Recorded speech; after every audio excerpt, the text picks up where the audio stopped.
Sup, you beautiful bastards? Hope you're having a fantastic Tuesday. Welcome back to the Philip DeFranco Show, and let's just jump into it. And the first thing we're going to talk about today was by far the most requested story. I do think there's more important news, so I'm going to try and get through this as fast as possible. A lot of people have been asking me why yesterday's video, which was blowing up, was smacked down by YouTube. And the answer to that may be as unsatisfactory to you as the answers were for me when I heard it from YouTube. So in yesterday's video, we talked about CNN being accused of faking news, Donald Trump, and the London attack. There's a lot of engagement, a lot of views. The next thing we knew, we saw the video was on #1 trending. But then, seemingly at the same time, the video was demonetized, and when we went to trending, it was no longer there. So the question, of course, became, why? Well, as far as why the video didn't show up on trending, we received two answers. The initial answer was essentially the video did have a ton of engagement, it did hit that, but because the content was unsatisfactory, that might have been why it was removed. Now, the answer we received later was that the video was trending, but it was only trending in an experimental version of YouTube that only some users were getting. So there was that part. Now, as far as why the video was demonetized,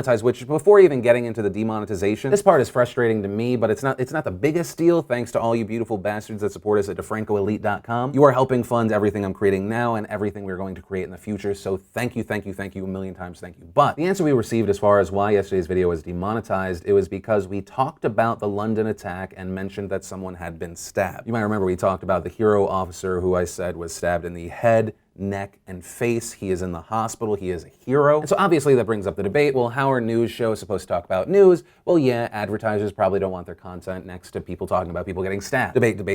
Even in YouTube's newest advertiser-friendly guidelines, they state YouTube reserves the right at its discretion to not show ads on videos and watch pages, and videos about recent tragedies, even if presented for news or documentary purposes, may not be eligible for advertising given the subject matter, which I'm personally fine with. The people that are funding this show are funding me so that I can talk about the news how I want to talk about the news. But the problem is, it doesn't appear that everyone has to play by the rules. I, a guy talking about the news, not showing any images or videos of the attack, got struck down. Meanwhile, CNN can cover the same attack, talk about the stabbing, show video from the scene. Boom, ad. CNN can put out a video about the Portland stabbing suspect yelling in court. They talk about the stabbing attack. They show the face and name of this vile human being spouting the most hateful bullshit in the world. Boom, pre-roll. And so that's slightly frustrating for my situation, but it's mainly frustrating because it kills the potential for up-and-comers who want to talk about the news. They want to join this business, they want to play the game, but apparently everyone doesn't have to play by the rules. And so it's these reasons I'm going to bolster my effort to find the next generation of voices. You beautiful bastards supporting me, you have given me an opportunity that I feel I need to share. That is part of the plan, and it's also the reason why the next series that I'm launching very soon will not launch on YouTube. And I know that's probably a meaningless move to YouTube, who is so massive. I'm just a speck on YouTube. But I'm just not gonna take this bullshit with a smile anymore. And so that's that. I wanna end this on the note of just thank you to everyone that supports, not just the people on DeFranco Elite, of course, thanks to you, but the people that share these videos with friends, family, strangers, whoever. You are the reason we grow, you are the reason why we're strong, you are the reason why we have a future. And then let's talk about net neutrality. For those of you that are new here, net neutrality is the concept that all traffic online should be treated equally. The internet is a utility that most all of us need for our day-to-day lives. And a Time Warner and AT&T versus a Verizon, they should not be able to say, you know what, Philip DeFranco, you wanna watch Philly D, YouTube, Netflix, you're gonna get there slower. But if you wanna go to this video service that we own or we have a deal with and they pay us money, you can get there fast. Keeping the internet equal and fair has allowed startups to come out of nowhere to give us things we didn't even know we wanted. In my opinion, net neutrality is pro-innovation, pro-business, pro-little guy trying to make a big impact. And that's why it's so concerning that the FCC, the Federal Communications Commission, and more importantly, the new head of the FCC, has openly talked about his desire and his plan to remove the rules that regulate the ISPs. And as we get closer to the FCC making a move on this, more and more people have been speaking up. And like when they tried to push SOPA through or anything else that would hurt an open internet, many heavy hitters are organizing a day of protest on July 12th. You've got Amazon, Etsy, Kickstarter, Mozilla, Vimeo, Patreon, and so many more joining this cause, joining this day of protest. I will also be joining in if you want to join as well. I'm including this link right here. And of course, your daily reminder here, you do not have to agree with me here. You may think that there is a big benefit, but if you do agree with me here, if you do not want to see this happen, please take action with me. Big cable should not be allowed to throttle, block, censor, extort, or pick the winners and losers of what comes next. Their argument is that the regulations tie their hands behind their back, but when they have a gun in their hand, maybe that's important. Just maybe we need the regulations so they don't point that gun at what comes next and decide what lives and what dies. If you join me, join us, thank you. If it's not for you, it's not for you. But from that, I want to share some stuff I love today and Today in Awesome. The first bit of awesome is it's a new video from one of my favorite series here on YouTube, and that is Casually Explained. They put a new video out on the bizarre experience that is the group project. This is a great example of group synergy because he wasn't great at problem solving but was bubbly and enthusiastic, while I was slightly better at problem solving but was filled with contempt and disappointment for all human life. If you enjoy that, he's also got a fantastic archive. Then we had Chris Hemsworth, who put out a video on Instagram showing, what he's been up to since he wasn't engaged in the Civil War. Tell you what would really happen if there was a fight between all of us.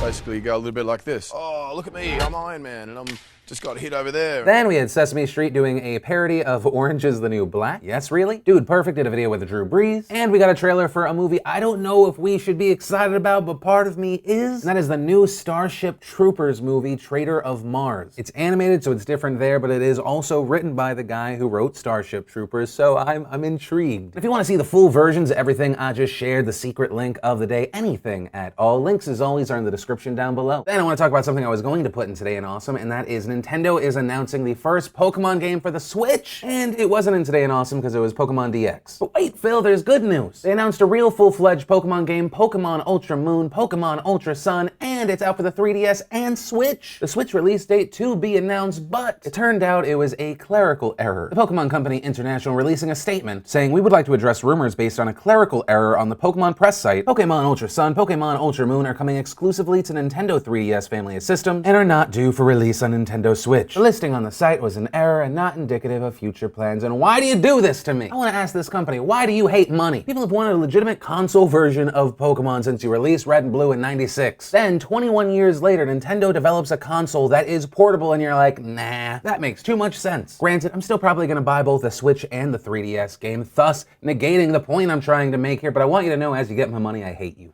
Then let's talk about Jonathan Hall Copenhaver, otherwise known as War Machine. He's a former mixed martial artist. He dated adult film star Christy Mack, and he then made nationwide news when in 2014 he kidnapped, beat, and sexually assaulted his ex, also attacking Christy Mack's male friend. And the news and update now is after being found guilty of 29 misdemeanor and felony charges, he was sentenced to 36 years to life in prison. And what that means is he'll be eligible for parole in 36 years when he's just at the spring in his step young age of 71 years old. And I have to say personally, I'm happy he's going to be away for a long, long time. I'm not going to share the photos of what Christy looked like after the attack because I do not want to further her pain, but they were truly horrible and disturbing. Now, in an attempt to most likely get a lighter sentence, War Machine's lawyer argued that he had tried to hang himself in jail in January, but that he has since turned to religion and wants to become a role model behind bars. Copenhaver himself blaming depression, anxiety, self-pity, saying he would stand in front of a mirror and smash his face into his fist until his face was swollen, claiming he was a changed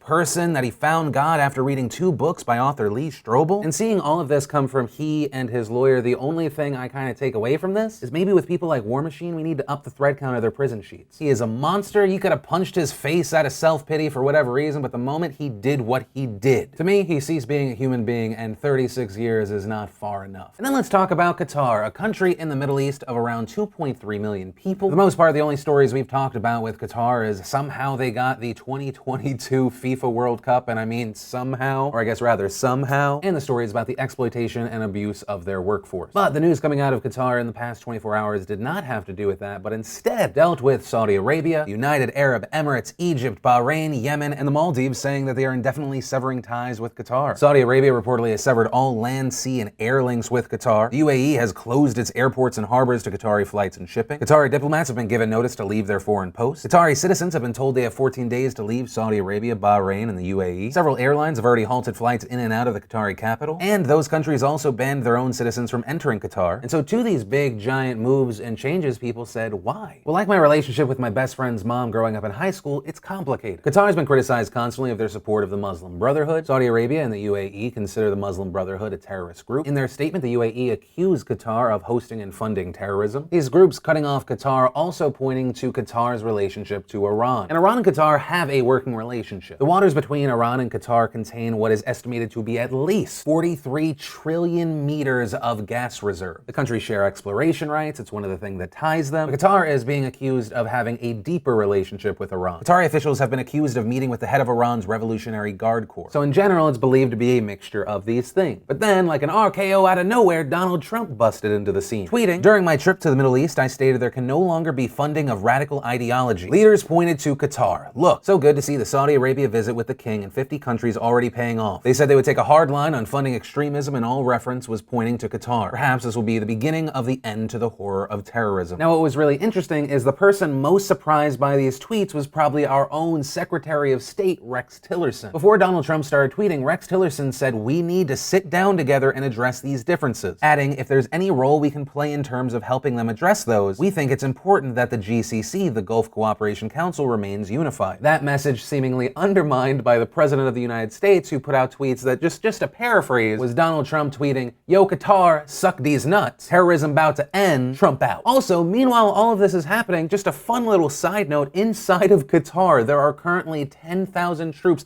at a US-owned airbase. And as of recording this video, it wasn't clear how it was going to affect our guys over there. And as far as what happens next, it could get bad locally, but also international. Reports in Qatar are that people are rushing to the stores to grab food and supplies as fast as possible. While they are oil and gas rich, they are generally considered food poor. They don't really produce their own, so people are stocking up on food now because they expect shortages. Also, because this is seen as an instability, we may see oil prices spike. So far, the markets haven't freaked out, but experts say that it is completely viable for Qatar to cut off their neighbors from supplies. And on the other side of things, if there is a negotiation here between Qatar, Saudi Arabia, the UAE, there's a pretty notable belief from analysts that the UAE and Saudi Arabia are going to demand that Qatar close Al Jazeera, which, if you didn't know, Al Jazeera was established in Qatar. And as of recording this video, that's where we are. That's where this story ends. It is confusing because we are getting two different messages from the White House, one from Rex Tillerson, one from Trump. It's confusing because just in May, Trump said relations with Qatar were extremely good. And it's concerning that this is all happening and the president is saying this while we have around 11,000 troops in this base, a base that is considered the nerve center of air campaigns in the area. I mean, Qatar wasn't even listed on the travel ban, either of them, and now it's seemingly deemed as the source. I don't know, that's where I'm gonna leave that. Of course, this is the Philip DeFranco Show. Whether it be the first story, the last one, anything in between, I'd love to know your thoughts today in those comments down below. That's actually where I'm gonna end today's show. And remember, if you liked this video, you like what I do on this channel, hit that like button. If you're new here, hit that subscribe button. Make sure you don't miss these daily videos. Also, if you missed the non-advertiser friendly Philip DeFranco Show yesterday, you can click or tap right there to watch that. If you want to see the newest vlog, you can click or tap right there. But that said, of course, as always, my name's Philip DeFranco. You've just been filled in. I love yo faces, and I'll see you tomorrow.